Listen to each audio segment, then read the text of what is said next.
শ্রী বাপি হালদার।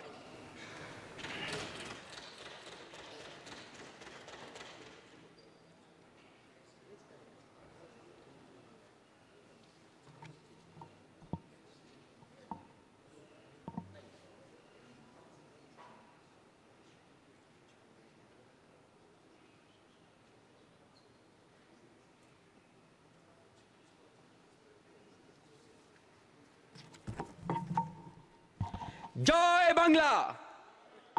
আমি শ্রী বাপি হালদার লোকসভার সদস্য নির্বাচিত হইয়া ঈশ্বরের নামে শপথ করিতেছি যে আমি বিধি দ্বারা প্রতিষ্ঠিত ভারতের সংবিধানের প্রতি প্রকৃত বিশ্বাস ও আনুগত্য পোষণ করিব। আমি ভারতের সার্বভৌমত্ব ও সংহতি রক্ষা করিয়া চলিব এবং যে কর্তব্যভার আমি গ্রহণ করিতে চলিয়াছি তাহা আমি বিশ্বস্তভাবে নির্বাহ করিব। জয় হিন্দ, জয় বাংলা। মমতা বন্দ্যোপাধ্যায় জিন্দাবাদ, অভিষেক বন্দ্যোপাধ্যায় জিন্দাবাদ।